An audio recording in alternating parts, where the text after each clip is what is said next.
Welcome back, everyone, to another episode of the AWE Digital Wellness Weekly Podcast. I am joined here by my weekly co-host, Christian Dominique, and this week we have a very, very special guest with us today, Laurie Nederveen. Laurie, how are you doing today? I'm good. How are you doing? Doing great. I'm really looking for this conversation. I feel like I can learn a Yes. lot from you just based on your super expansive career. Laurie has a really strong background in her career in working with people with autism spectrum disorder, from working in group homes to now working at Laurie the Glue LLC, your own company. So I'm really looking forward to speaking with you today. And thank you so much for joining us on our podcast. Yeah. Um, Thank you for Laurie, having yeah, absolutely, absolutely. I'd love to know, like, you know, how, why autism? How did you go down this career path? Why did you choose to go down this career path and work so extensively with people with ASD? All right, I'm just going to be honest. So I had a psychology degree Hmm. and I needed a job. I did not know anything about autism. I had never heard of it. And I didn't have any experience, but I had a bachelor in psychology. And I got an entry level job in a group home, which I didn't even understand what a group home was. Hmm. Um, and I mean, I just took it because I was paying off my student loan, and I wanted to have a job in my field and not just, cocktail waitressing. So um, that experience, though, I think it just really it met a part of me that like that's of like the work that I wanted to do. It captured my imagination about like how human behavior is, and that's what drew me to psychology, right? How people think, what's going on. And this one young man that lived in the group home was more of a classic autism guy. Like he had the phrase repetitive speech, and um, he wanted to be really productive, but he couldn't really tell you what was going on, and he just wanted to do stuff, and he was bored a lot. And when I would go home off my shift, out of the six that lived in the residence, he was the one that just really was always on my mind. I couldn't figure out really how to connect with him and make some of those training skills that we were doing, like sweeping the floor. Like, why can't I relate and get him to understand what I'm trying to show him or whatever? What's he thinking about? Things like that was just really made me really want to pursue more of a formal profession where I had more clinical learning about it. Like I never took a class about autism in college, so where can I go and find out how to do this right and how to make his life better? So it kind of became like a challenge, I guess, and almost like being a detective. And that's where I kind of got hooked on autism, I think, is just Hmm. trying to make sense of each other and do a better job. I was a person working in his home. Like, how could I make his life better? And so that was a real attractive thing to me. And I ended up interning and getting a job in a clinical setting called Teach and learning about the whole world of autism that eventually became more common term that we have today. But back then it was fairly rare.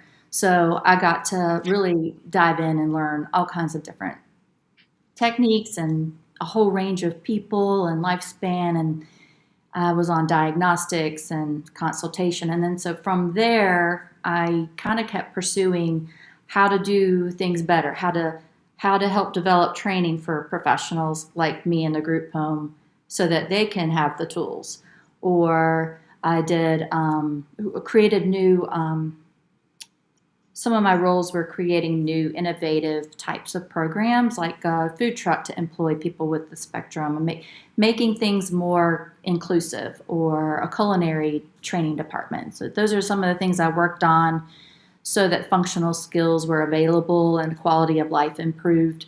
Um, and I had my own business for 10 years called Aspiring Aspies, and it was a coaching business for students that wanted to go to college. So I was really trying to help fulfill a gap at that time where students were really smart, could get into college, and then were flailing, and I wanted to help figure out how to do that. Now, along all of those career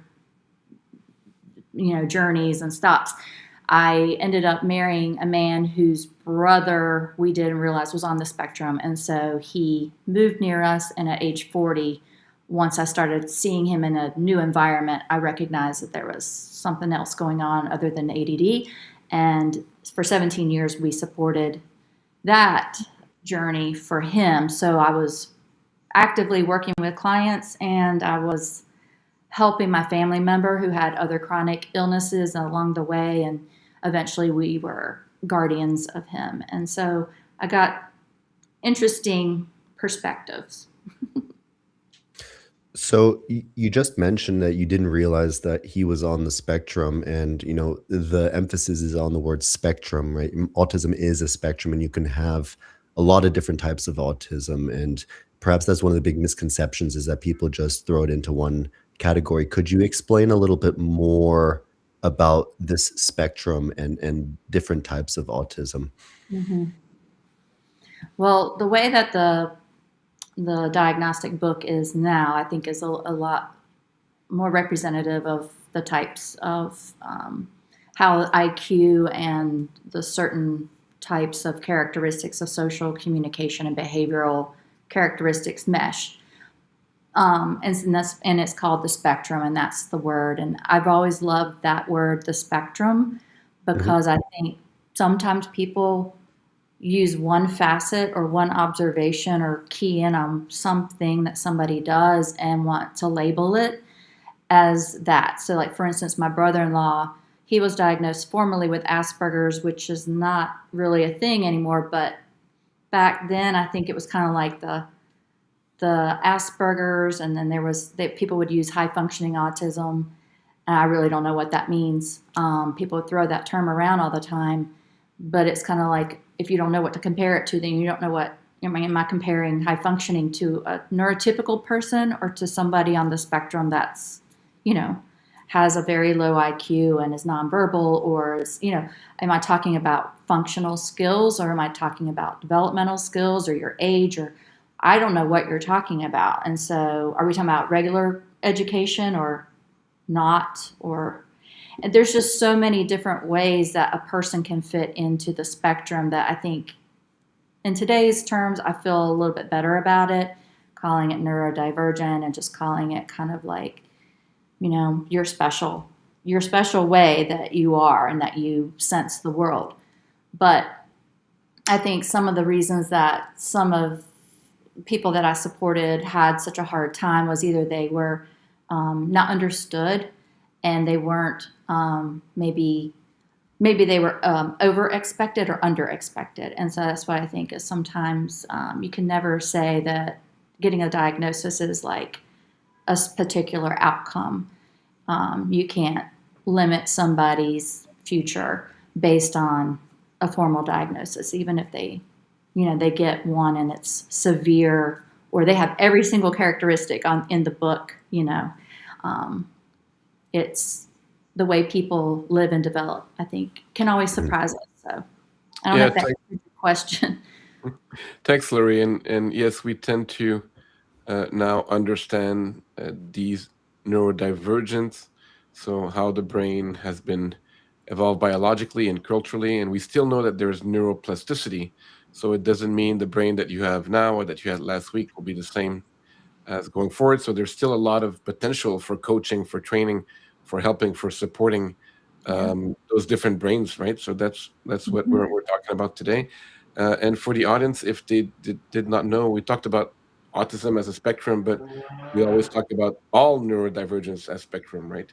There's traits of autism, traits of ADHD, ADD, and the likes of giftedness and others. Mm-hmm. So high IQ, low IQ, as you mentioned. Some might have very good abilities in math and not being able to tie their shoes, and etc. And some is the reverse. But maybe for the audience, can you mention about, again, the personal brother-in-law? How are the ADD traits different than autism traits? Yeah, well, that's a good question. So when he was diagnosed with ADD in another state, he got help, and they told him just go write a list. But obviously, he didn't make progress. So like, it wasn't that he couldn't write a list. And in fact, one of the best things that he had learned as a routine was writing his grocery list on little index cards, and like that was the one thing that was really a strength for him that I could build on when I worked with him. But it was missing some key social constructs, like understanding what other people are thinking, or understanding another person's perspective, or some of his thoughts were really rigid. Like he would like key in on he'd listen to a broadcast and he'd key on a couple things. And so it was kind of like, okay, well, dark chocolate's good for you and is healthy. So he'd get a whole bag and he'd eat dark chocolate. Well, that's not how you're going to lose weight. But like, he would focus on a fact, and then he would kind of take it to an extreme. And that's different than just not being able to, I think, maintain your attention to reading something. Sometimes he was drawn in a lot and would do, and sometimes he was missing details.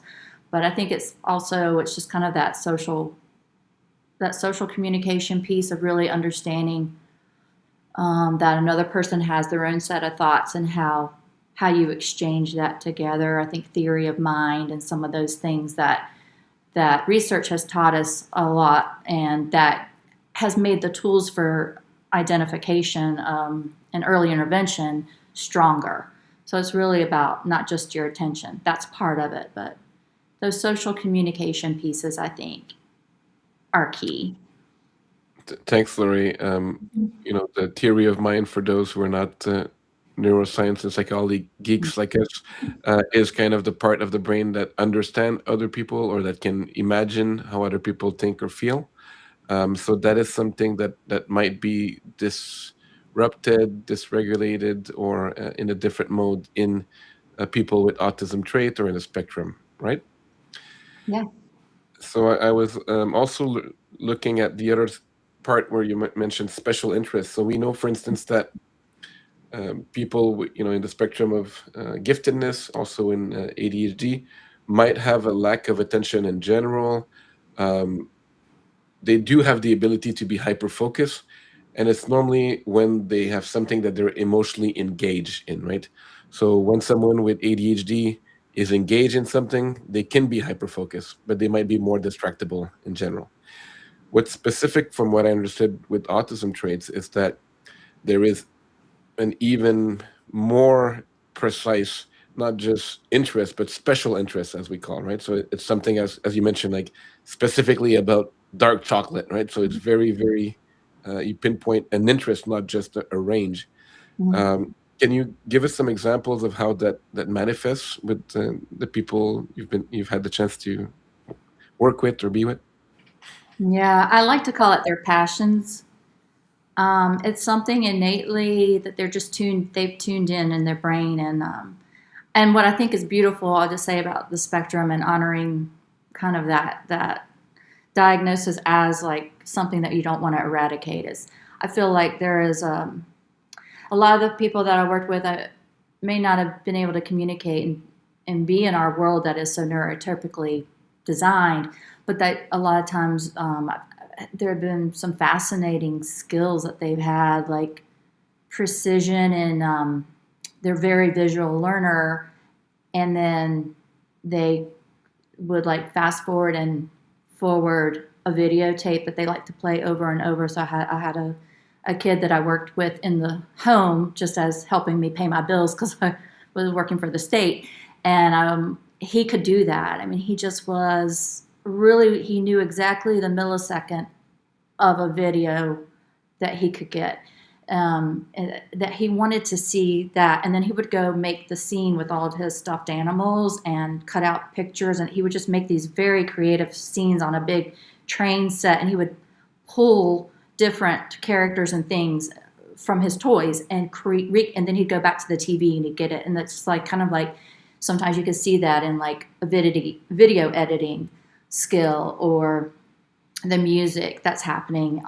I think the videos and the music may be playing in his or other people's heads while they're in a classroom trying to do A, B, and C, but they've got something very special and interesting happening in their head that they're tuned into and some of that sensory experience. And I've noticed that this one guy that I told you about that I worked with at home, he had this whole video, it was back in VHS, he had this whole video collection, and I was having a party where I wanted some of my friends with kids to come and have like a kid zone, and I didn't have any kid tape. So the mom's like, "Oh, you can take some of these. He never looks at them." And it was like a sixth sense. He had not gone in that drawer and looked at it. It's like he did an inventory mentally. I was driving to work and mom called me and she said, "You got to bring those tapes home." Somehow he figured out they're gone. And it was just like there was like this thread that is invisible that was a connection to a world that we don't necessarily tune into. So, and I like to say that we take those strengths and interests and we don't fight them. If you sit and fight that and want to change that person's innate ability or interest, that's just a battle and it's a power struggle. But trying to figure out how to take that and design that so that they have what they need in their life, and maybe you bridge the gap and say, and I also want you to learn your letters or whatever. Laurie, there's a Instagram account I'm not sure if you follow it already, but I just found it the other day called Drawings by Trent. I don't know if you've heard of it before.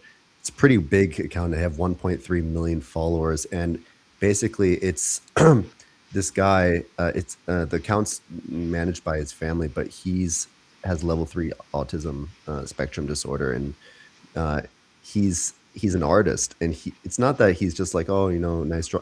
Literally, the thing that people love, the reason that he has 1.3 million followers is that he gets a request. Like the video I watched was like, draw a ballerina horse dancing with a ballerina crocodile, and within 1 second, he doesn't hesitate. He starts drawing immediately, and he's so popular, right? He's got merch, he's got art pieces. This is a really well-known Instagram account, and people are just amazed by this guy's talent, right? To really, and even I was like, how could a human being be able to go from hearing to concept so quickly? I don't think I could do that, and I don't think anybody I know could possibly do that. But there's some talent here, right? That I could never even imagine. So you were just speaking about the skills that that the people who have ASD sometimes have. Where does that come from? Like, how do people have that? I don't know, and Yeah. I didn't know about Drawings by Trent, so I'll look that up. Yeah, you got to check him out. He's got a really great Instagram account. All the years you've been working, right? You've worked with a lot of individuals with ASD, and you've experienced, both professionally and personally, ASD. First of all, what trends have you seen over the years, in terms of, because there's a lot of discussion about ASD, a lot of families, they are having kids who are on the spectrum nowadays, and there's more awareness around it nowadays. There's also perhaps new treatment modalities for it. From the point you first started working with people with ASD to now, what sort of trends have you seen around the culture of how we treat it, how we understand it, and people who have it, whose lived experience is ASD every day? That's a great question. It has been interesting to see that now it's such a common word. There's just been so many books, there's social media, that technology of communicating between families and parent groups and support and professionals, but also, like you said, the people with lived experiences being able to have their own platform and being able to speak on their own behalf or showcase their talents in whatever ways to really be able to. It's kind of like the, what is it? Don't ever, what is that themed? Nothing about me without me. It's just kind of like, instead of just making someone's life decisions for them, like, and dragging them along. Like I feel like in today's society with technology and with social media, there is the opportunity for the families and the individuals themselves to change the models so that it works for them. An old broken system can work better for them. And I always felt like families are always the pioneers. They're the ones that know what they need. And just maybe they have a better way of connecting today. The research and the tools are better. And I think the social acceptance of people and peers, like what I'm seeing in the younger generation, is just really having a lot more experience with it, and just it's not like a big deal. And, it's not as bad of a stigma, maybe, in today's world, and hopefully in the future. For that reason, that makes me feel hopeful and good, versus when me as coming out of college and I had never heard the term, right? Or you wouldn't see living on the spectrum, something on, there wouldn't be an autism character in a Law and Order or some other kind of TV story, which in the last 25 years or more, that's really happened. Yeah, that's what was happening. And I think some of the bad things I saw along the way was like when the spectrum was being stretched, and it was just not just autism, it was the Asperger's came out, and it was just kind of more included in the community. I did see families kind of like fighting within themselves because everybody wanted to kind of be like, well, my kid has high functioning autism, and it was separating the group, which I'm hoping that the spectrum brings everybody together, because it's not that kind is bad or my kid's better than yours. It's kind of like as a group uniting so that you can move everything forward, and every community can have the support that the different individuals need, whatever kind of methodology choices or blends of support they need can happen, and people can be friends and not just fighting for the rights. I think it's more of a collective now, and I hope it continues to be that way, because we're all in the same boat, and we all want to be understood, so we want the same things. I really love that distinction on how some parents, would try to say my autistic kid is different or better, and that actually not only the spectrum community but the whole social sphere should be more in the same boat and accepting. And I did see and enjoyed a Netflix series a few years back, with the autistic kid that was in love with the penguin, an obsession with the penguin. I forget that name, but that was quite interesting. I wanted to bring also some scientific studies I researched for this podcast, one that's relevant to what we just talked about. This is the social support. So what we were talking about. Mm-hmm. This is a Japanese study, Kojima 2023, and looking at how when we have support by the family or outside, it affects the subjective well-being, and perceived social support is very important, right? So do you feel that you're supported in your family, in your community, in your schools? That has direct impact in social well-being, as we might guess, but this study confirms that. Siblings, mothers, family, and also to kind of normalize this as something part of life, um, especially as we talked about, not trying to divide, but trying to have a discussion in an open way to see that it's neurodivergence as a potential thing that can bring special skills and confidence. Yeah, this is one of the studies I wanted to share. There's another one also that I can share with you guys. So this is in autism research. It talks about specifically teens and young adults. And that study is cross-sectional, looks about autistic individuals from 10 to 22 years old, so teens and young adults. And it expressed that there is still some gaps in that, the autistic kids are still not as happy as neurotypical. We talked about social acceptance being one of the impact. And there is still some other ways that we can keep measuring and increasing their well-being by doing things that you're doing, Laurie, giving them tools, giving them better acceptance of their own beautiful brain that they have, and also giving them the confidence to go in the world and do positive change. Mm-hmm. Oh, I love that. I hadn't seen those studies, but that's, yeah.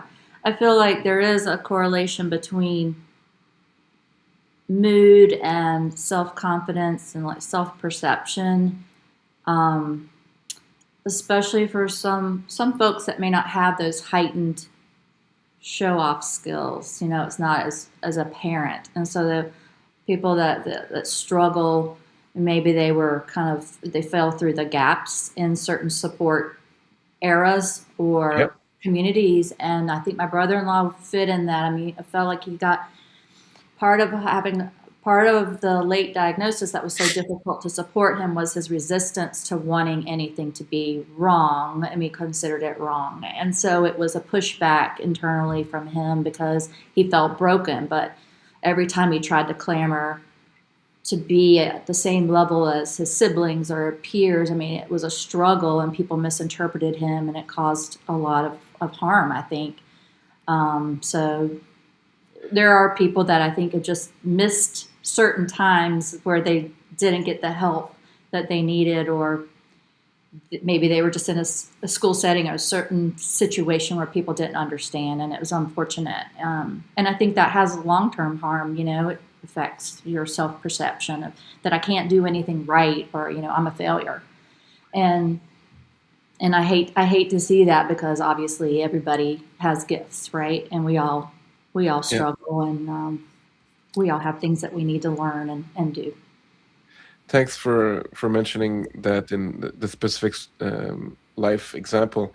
And yeah, that latest study was also mentioning as a developmental factor where as you grow, you have specific age dependent times where you need to intervene so that the curve of well-being, subjective well-being, stays. So this is the last study I had to share, which is daily adolescent purposefulness and daily subjective well-being. So this express, purpose is one of the 8P framework of happiness that we have here at A. It's related to positive effect, and it can be, I looked at other studies that looked at vocational training or work. So when you're doing something that makes you feel competent and confident, then that will affect, so purpose is linked to subjective well-being. Interesting study if you guys want to check it out. Again, that's 2023, Daily Adolescent Purposefulness, and that's in the Journal of Happiness Studies.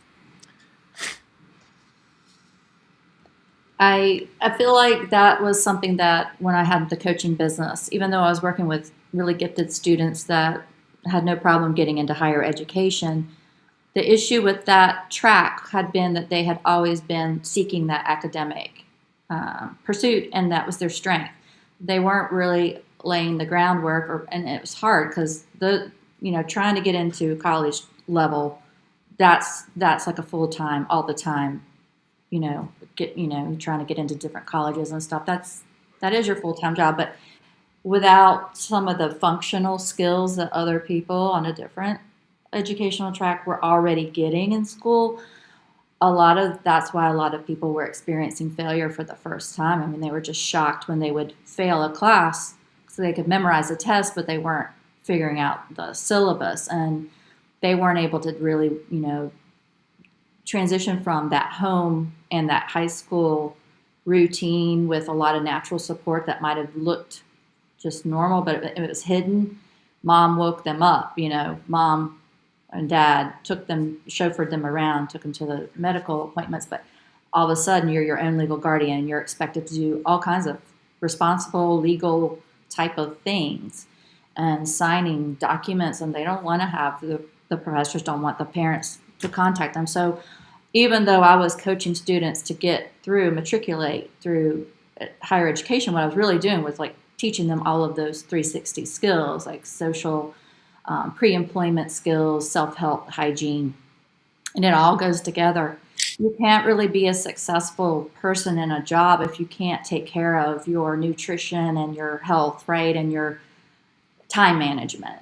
So I feel like and that's kind of went back to my group home days where I was teaching people how to fold clothes and sweep the floor and cook. So that's why I've always really enjoyed, I think, the older kids, the teenagers, and the adults. But if you have a purpose, even if you're a really bright person and you want to read these really intensive books, figuring out that, especially if you're being told you can't do stuff or you see other people making friends or something and it looks so perfect and easy and you feel left out, if you can successfully follow your own calendar or wake up in the morning or do your own laundry, that is a sense of independence and confidence that I think feeds into, I like this feeling, almost addictive. Like now I know I feel proud and I'm going to be more open to try something that may not be in my wheelhouse, but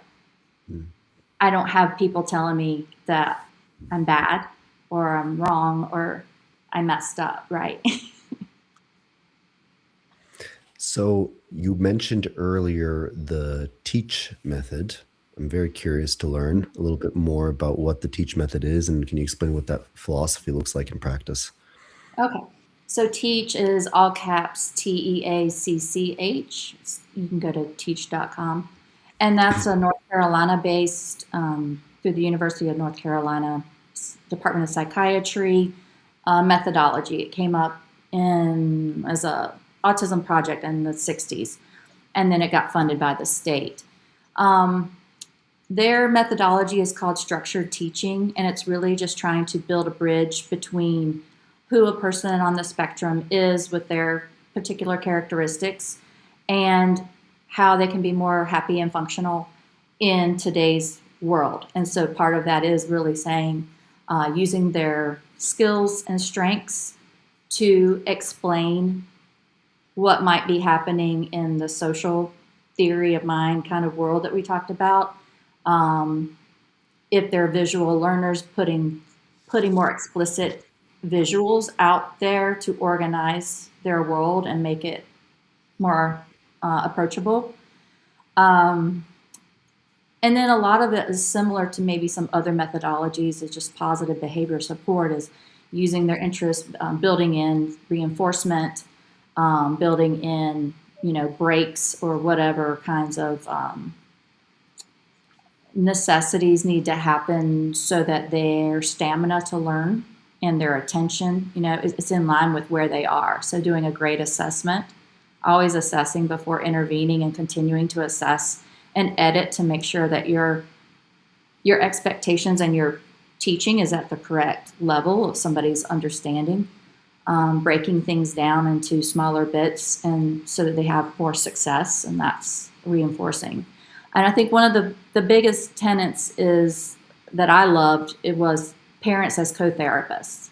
So back in the days before, people were allowed to be in regular, in not institutions and just being educated in the community, families were going to Chapel Hill to get treatment with their kids that really nobody was dealing with.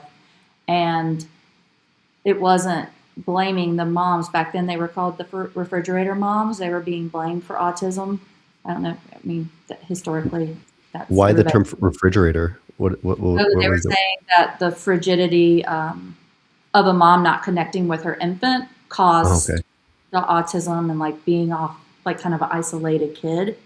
rocking and not being integrated. They were blaming the mom. So back in that day, the founder of Teach was inviting the families to become co-therapists. It was a level playing field. It wasn't like, I have a PhD and I'm going to tell you how wrong you are. It was, please explain what they're doing at home. I'm going to show you some techniques. You can practice it at home and you can do just what I do. And so I always felt like I loved that, learning that families were not the enemy, learning that families have all this rich history and this lifetime commitment that you can tap into as a professional and figure out as a team, including the individual to be on the team. How can we best support this person?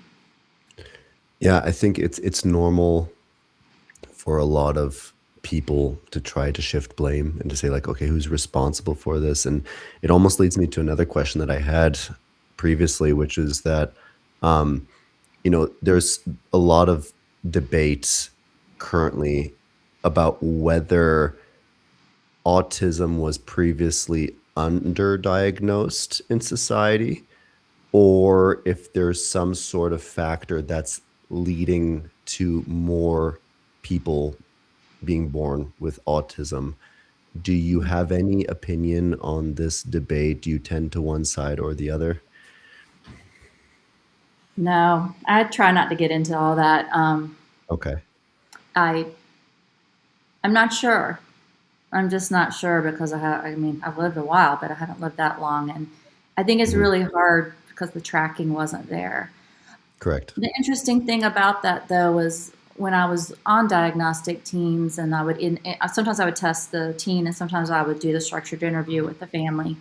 A lot of times there was, the phenotypes were coming out and things like that back in that time period, and it was interesting about the genetic part. And when I talked to some families, I said that all this is anecdotal.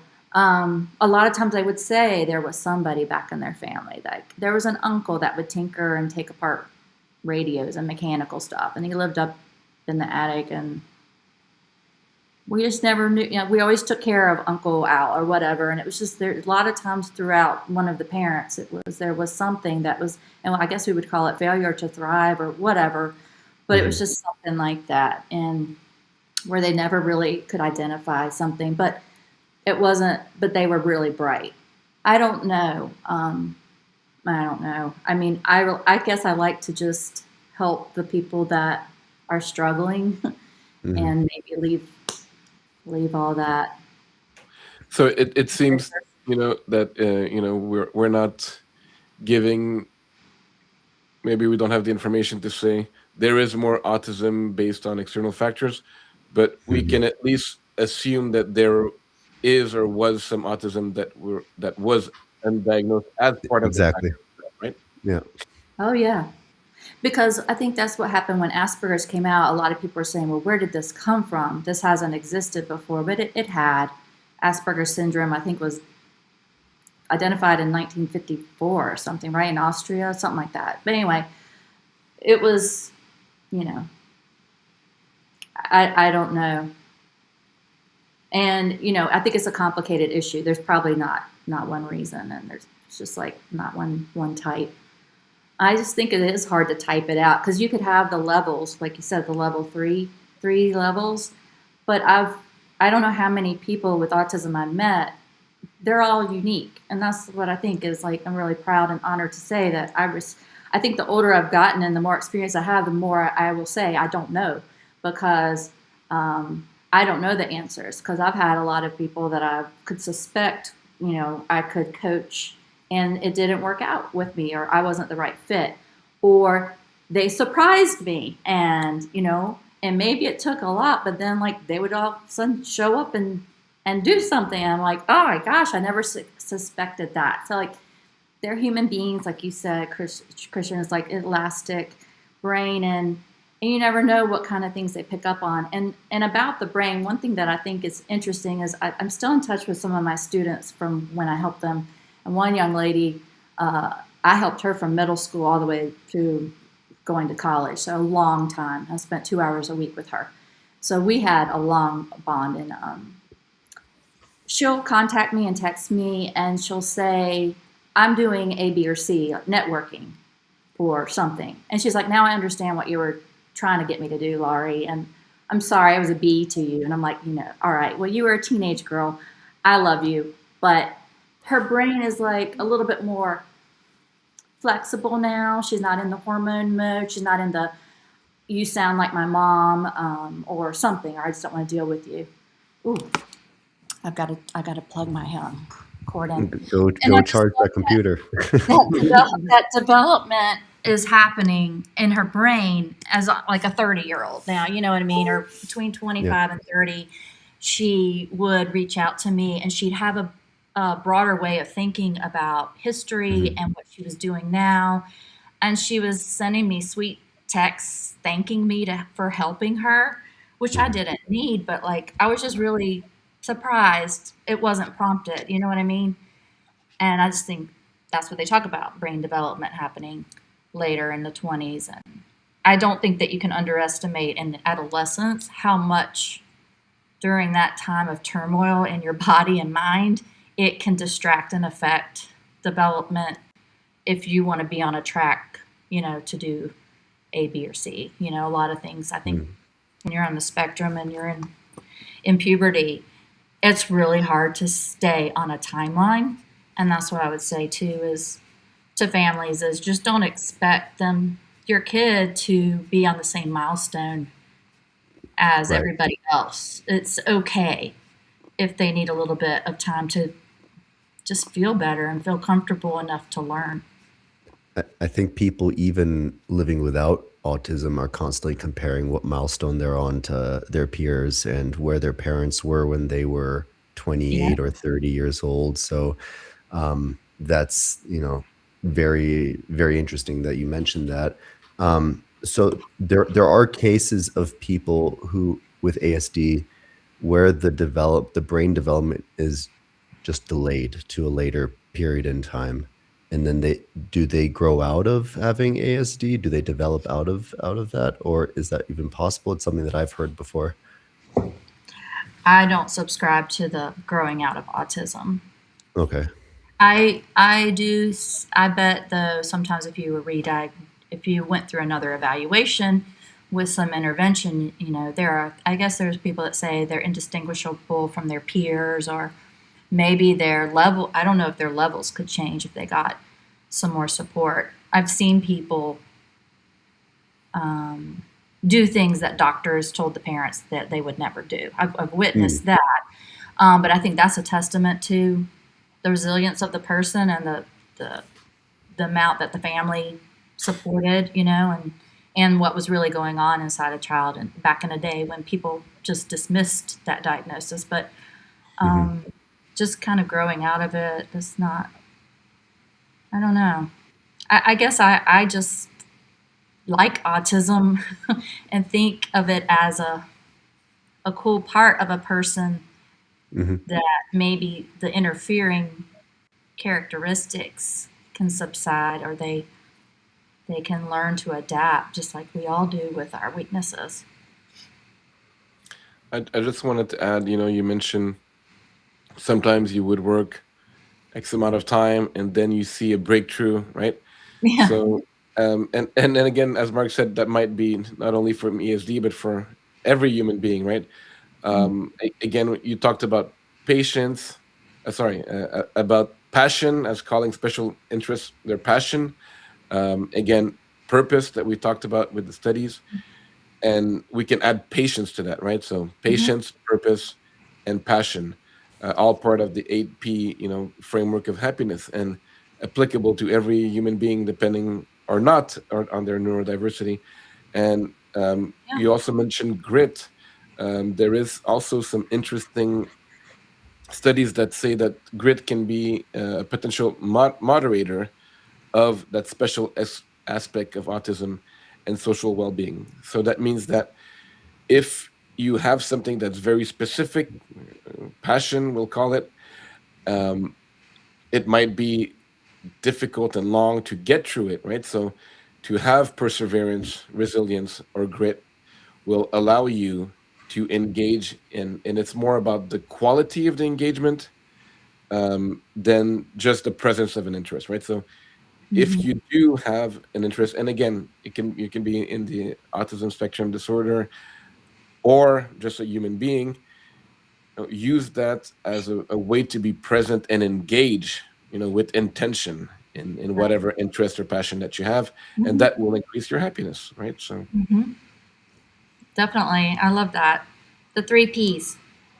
Or there's more. There's 8 Ps, I guess. there's Okay. yes, perseverance is one more of them. So we covered 4 today.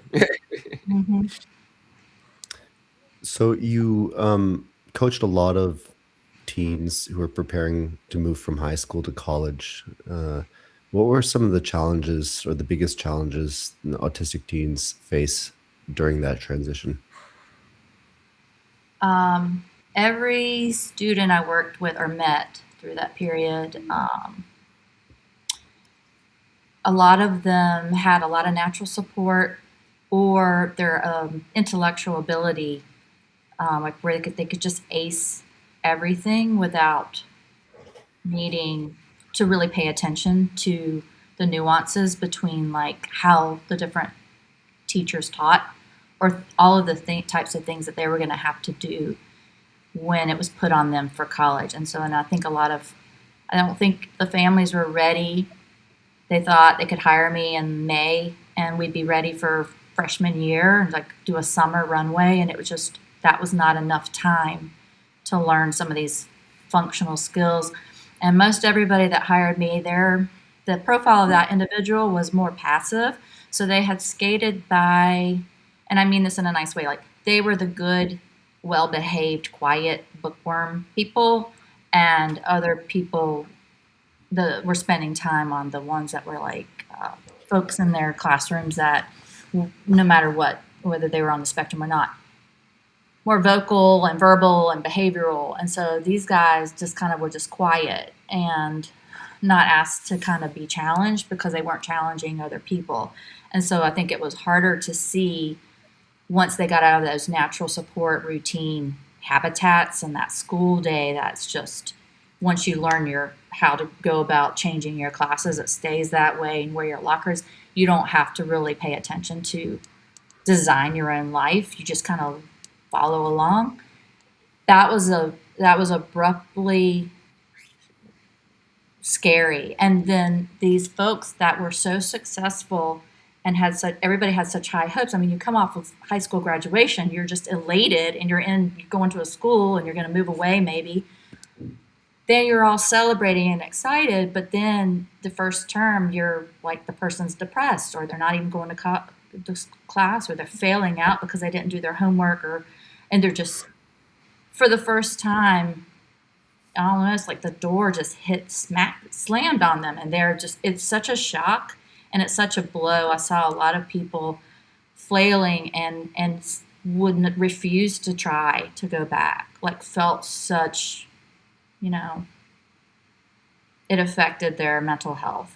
And that's what was scary, was like, if you don't really think about how this person is going to function without a lot of the stuff that people are doing, I don't know how you can sometimes recover it. One young lady, it took me 4 years of working with her just to get her back into school, to go into school.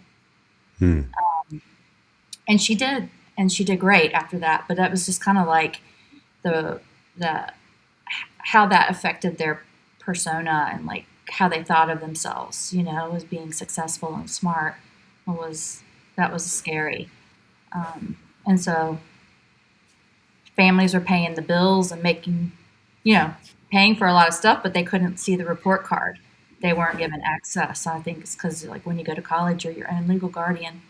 And so even if you wanted to go and try to help, it's kind of like, what? Your mom is coming to the dorm?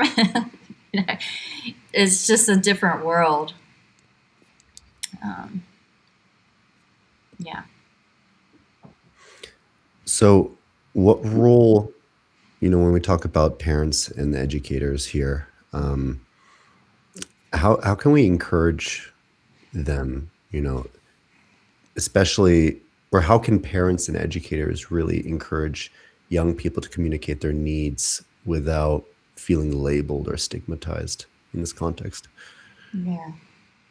Well, and this isn't to blame a lot of families. I think a lot of times out of just necessity, it just seems like let's just say you lose your key or something, and something happened like that, and you have a problem to solve.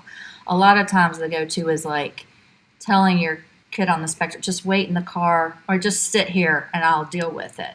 But I think even when stuff goes wrong like that, that's the best time to really elicit their input and or walk them through either in the moment or later conceptually. Look, I messed up and I forgot my keys. I couldn't find them anywhere. I panicked, and kind of show what happened in your brain and how you went about resolving it. I retraced my steps. I called this person or that person. I went back and I calmed down, and then I'll look back. I'll threw my person in between the seats in the car. Or eliciting them for like help and saying, can you go look here or can you do that? And if this happened, well, how could we have a backup plan if this happens? And that way, when you're showing your own vulnerability that you're not perfect, and that you have to problem solve, and all the steps in problem solving, and how the power of asking people for help looks, how you recognize that you needed help, just walking them through that. And I think you can be doing that when they're young, in different ways, developmentally along the way, and including them. And I think that helps them become more independent and confident, and also feeling like it's not just them that makes mistakes. 'Cause I feel like sometimes the folks that I worked with just assume that their brother and sister or their parents were all perfect, and they weren't. A lot of times, I like to use videos too. I would interview people's peers and get their input, and then I'd play the videos back for my students to show them everybody needs help. Everybody worries about being cool or whatever it is. It's just not. And so maybe they're not able to go ask for that input from people. When I went back to my college reunions, I'd go talk to the kids on campus and ask them, will you answer this question about why it's important to take a shower every day? And then I go play it for my kid that thought having greasy hair was cool. And I'm like, it's not me. It's people 20 years old. And but it's given them that insight into other people, and that that they're not alone in what they sense, but they just may not have as much access to what's going on with other people. That's why I think teachers and parents can be doing that, like explicitly showing a daily, a basic, what we would call basic common problem, but making it almost into like a story or a game, or sharing it out loud. And that takes the stigma away, to your point. It's like, so that you don't feel like you're being labeled as bad or stupid or something. Mm-hmm. And what do you think is the biggest misconception, perhaps, from educators, peers, or parents, as what is autistic teenager? Well, I'm not I don't know what everybody would say to that. I just think it's easy sometimes, and I've seen a lot of professionals maybe label or like check a box, especially like of level of need, based on maybe one thing, and just really make an abrupt decision on how to go about, like, where this person needs to be, or what their goals need to be, or where they need to live, and what they can and can't do. And I don't think people mean it in a bad way. I just feel like they just kind of want decision or something. And but really looking at the human whole person, I think, is important, because you could probably interview 5 different people that interacted with that student, with a bus driver or a different teacher or neighbor or something, and you might get a different perspective. And so I just always feel like we're all multifaceted, and you just don't want to say this person is does not need any help, or this person, I can't tell you how many times people in my life, and I don't know if they were trying to make me feel better, but they were telling me my brother-in-law, he doesn't even look like he has autism. He's so great. He did so good. I just sat and talked to him at this party. And it's like, and doctors telling me all about him. And I'm like, why don't you come live in my world or come visit his apartment? I can't, we're struggling with some of his executive functioning, but he's really bright and he drives a car. Or this person doesn't talk and you're going to, please don't say that there's nothing going on in their brain, or they don't have something to give, or they're not going to be famous or go to college. I think just limiting that can be a misconception. I'm hoping it's not that way anymore. I've been in a lot of diagnostic interpretives where that was really, really sad news for some families that were just really, really upset about what they thought that might mean. But then I also worked with a lot of older people. Like the oldest guy I think I ever tested was 60, and they were relieved because he was like, now I have a way that I can go learn about myself more and describe myself. So, I don't know. I haven't been on a diagnostic in a long time, so I'm just not sure. And I think different people have different attitudes, like you were saying. Like there are different people that have moods that are just the happier kind of people, and that positivity and embracement. I've seen those families be able to kind of go seek out the help that they need. I think it's a lot harder if you're on the spectrum and your family has some other issues like mental health issues or single parenting and things like that. I think that can make it harder to access help, and you feel more isolated that way. Well, thanks, Laurie. I think that was a great answer. There is different misconceptions. We cannot encompass everything, but I think that was a good glimpse. And of course, love the answer as in making sure that we see the whole person, that we're human-centric, that we're not just seeing a disease or a diagnosis. So thanks for bringing the context.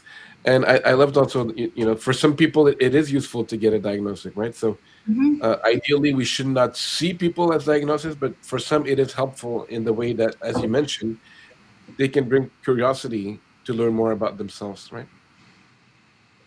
Yeah. It explained a lot of things that maybe they didn't have. And another thing when we talk about, social interaction and misconception from outside, I'm sure it's something that you might see in your coaching and what we do as well in general, is also to help people have the self-acceptance part, right? So even if externally maybe we're not there, there's still a gap, there's still misconception, there's still a bit of stigma. If you can learn to accept yourself first, regardless of who else accepts you, then that's also a step forward into happiness and confidence, right? I agree, definitely. I just want to give the opportunity to anybody who's watching now to drop any questions in the chat that we might be able to answer. Any questions for Laurie that she may be able to answer on the topic of autism. While we're waiting for perhaps people to drop questions, you just shared a little bit about how technology helped support your brother-in-law's independence. What role do you see technology playing in supporting neurodivergent individuals today?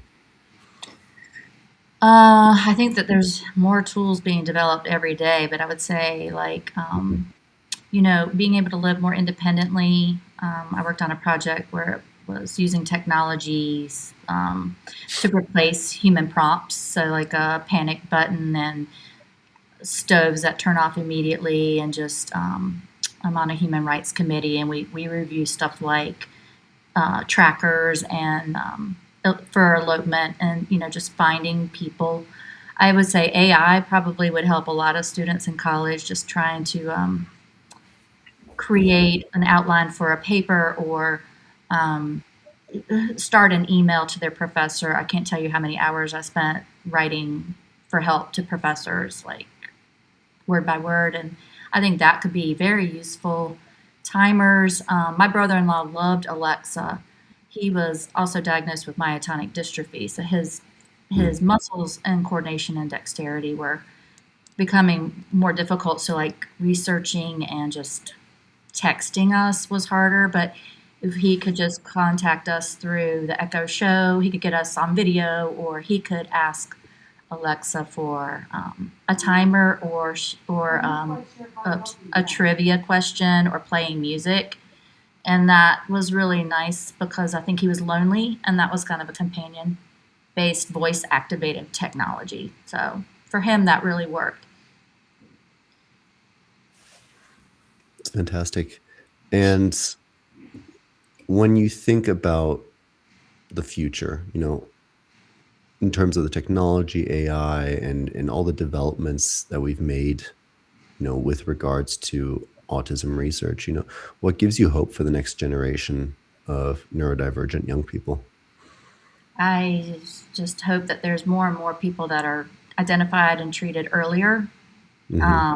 because that makes a huge difference.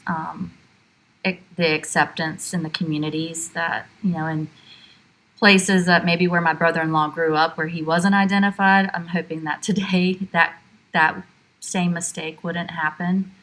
Hmm. And yeah, I just kind of just the acceptance of being different uh, is and unique doesn't equate to something negative, you Right. know? Yeah. Which will change our whole concept of really what ASD is. Who wants to be like everybody else? I mean, Agreed, Laurie. One last perhaps point, and again, if you're in some of our channels and you have questions or comments, please feel free to put them on the chat. Laurie, do you find that there is also this element of play, children, teenagers, and adults, right? So there's George Bernard Shaw that says, and I quote, "We don't stop playing because we grow old. We grow old because we stop playing." Right. So, and we know that play is related to learning and neuroplasticity, that it's related to curiosity and creativity. Have you used play, or can you give us some example of how play can be useful in working and being with people on the spectrum? yeah, that's a great question. And I think once you get the diagnosis and you start the treatment, and maybe you have like 5 different things going on and speech and all this, it becomes so serious. And people want to see progress and data and all that. But I found, especially when I was kind of coaching, and especially with teenagers, I wasn't going to get anywhere sounding just like their parents. So I would incorporate a lot of fun and some of the work into games. For my brother-in-law, like he loved games and that was his interest. So I taught him how to go check the mail before he parked in the parking spot and went into the apartment and sat on the couch after work so that he would check the mail. I did it by sending him a clue for like 10 days straight. So he wanted to go pick up the clue in the envelope and put it on the game board. Like I legit, yeah, went through all these stamps and made sure I mailed everything and had it all out. But once he did it 10 times in a row, that was his new routine, was checking the mail. And he thought it was really fun. And it was such a different vibe than when I was lecturing him about missing something important in the mail. Another young lady, I was trying to get her, I could organize the cleaning and teach her the guidelines visually to how to clean her house, but she just didn't want to do it. And she graduated with a religion degree, so she kept quoting like that she had her free will. And I understood that, but I was trying to help her, not look like a hoarder in her house. So the way I did it was I tried to neutralize the power struggle, and I would just show up. If I showed up at her house with an inspector hat on that I made with just it was a pink visor with like a name tag. It said, "Hello, my name is," and I put inspector. She never knew if I was coming at Tuesday at 2 with inspector. So she had to kind of get ready get guests ready. But if I did, we kind of played that game, a charade, almost like I was an inspector. I wasn't telling her what to do. And I think that looped into kind of her creative imagination. And the other thing we would do is when we were traveling in the car, we both liked 80s music, but I wanted her to learn to like share a little bit. So we would take turns picking the songs. But the game was we tried to remember what year it was made, and we wouldn't look at the display on. I guess it was serious, and then we'd both guess, and then we'd look, and like she was really good about like following the rules and not peeking, and we just loved it. It was kind of like that was a way that we bonded, but it also I wasn't going to make her sit in the car next to me and interrogate her. She didn't like that chit chat, so we did something that was really enjoyable, which was music, but we also shared and we also played a game. So I just think it made the bonding together better. It made the partnership better. So it wasn't like I was just their coach telling them what to do. And then I would just kind of be honest too and just say, sometimes there's no fun way to do this. It's adulting. I hate dusting. So what we're going to do is we're going to get through it, and then we're going to go plan something fun, and that's what other people do. You know. Thanks so much for sharing.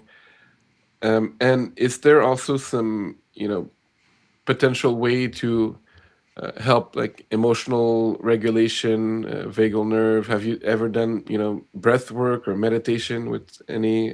And would you suggest that might be helpful?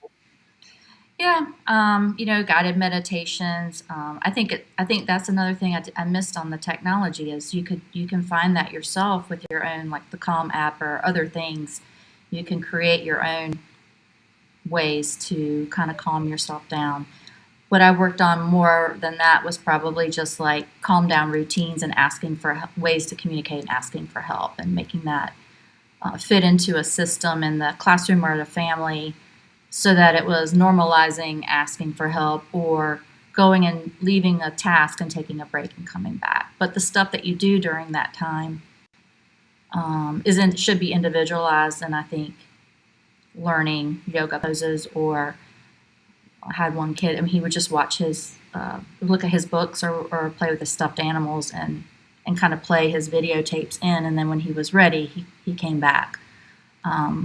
So all of that is, we all get upset. It's just we need to have coping and tools. And I had one kid that would just write emails to his mom. It was almost like a online journal, but when he really had a problem or something, he would just email her what he was thinking, where he was getting the problem, and like she would email him back, even though they were living in the same house. So, yeah. Thanks for all those colorful examples. And again, we talked about individuals being a whole person and a spectrum. Mm-hmm. We do know, for instance, that there are some people, as you mentioned, that either are silent or prefer silence. And even in making content, like in this podcast, maybe some people would prefer more pauses, more calm, right? So it can Yes. be adjusted. People might need to pause and restart. And you mentioned the Calm app. We also at AWE have our own Patreon and weekly live reset, which is 25 minutes. We try to make it inclusive for neurodiversity as well, and we have some specific for teens and parents and for different purposes. So yeah, please, if you want to check your digital reset at www.awedigitalwellness.com. I do them on Tuesday, and we have a library of fun resets for everyone. So that's one way to increase calm spaces, silence, and equanimity a little bit in the sometimes chaotic world for everyone, including our spectrum people that we care for and love. That's a great point. There are a lot of people that have the sensory overload, and my guy in the group home was one of them. I mean, he just was so sensitive, and the place got so chaotic with like 3 or 4 staff and 6 residents. One person I knew that worked on third shift taught me, she figured it out at breakfast. She would just kind of whisper to him. So many people were, because I said he was productive and he liked to be busy, he was given a lot of directives. He had a lot of strengths and chores that other people didn't, but he liked to be busy. But people were barking at him all the time, and she figured out she'd whisper and he would go from avoiding to kind of like tuning in, and she'd cut down her language, and that really soothed him. And I never forgot that. It's kind of the difference between, I think, neurotypical design world and those expectations that we assume, and then folks on the spectrum. And I had a lot of clients that a lot of times I would just really wouldn't talk to them too much. I would let the visuals do the talking, and I would give them frequent breaks, because that wasn't important to force them to be, Yeah. To adapt to that. And it's interesting when you start being silent how awkward it feels for us people that are used to it. Just how many seconds can you go without prompting somebody, just waiting to see if they need more time to process, if they'll actually go ahead and do what you said, but giving them more time.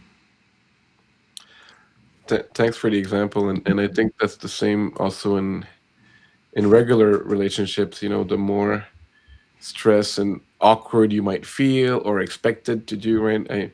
You might say like the greatest friendships or even loving romantic relationship, you can feel more silence because you have that comfort level, and Mm-hmm. you can create that peace and that calm, right? So we definitely try to help people create that space, that stillness, that silence, and be comfortable in it. Although, as you mentioned, at first it's a little bit uncomfortable, and then it's helpful. Yeah. Mark, any last points on the subject? Well, no, I just thank you so much, Laurie, for joining us. This has been really insightful conversation for me. As someone who really doesn't have that much knowledge on ASD, I should have more, but I can certainly say now after this conversation, I'm definitely a lot more educated than when I first began the conversation talking to you. Thank you. Laurie, thanks again. And if anyone wants to reach you, where's the best place to connect with you, Laurie? hello@laurietheglu.com. Thanks again. And next week, we will have a special podcast on April 1st. Yes, it is on April 1st. Why we need to belong, the neuroscience of social bonds. We talked about social bonds today. We're going to go deeper and dig into why we need to belong. And that's April 1st on Wednesday, because it's the Good Friday and long weekend after that. Please follow us on our socials, from Facebook, Twitter, to the live Facebook audience. Thanks again, Mark, my co-host, and Laurie, our special guest. Looking forward for more discussions on and offline. And have a great rest of the day, everyone. Bye, everyone. Thanks, y'all.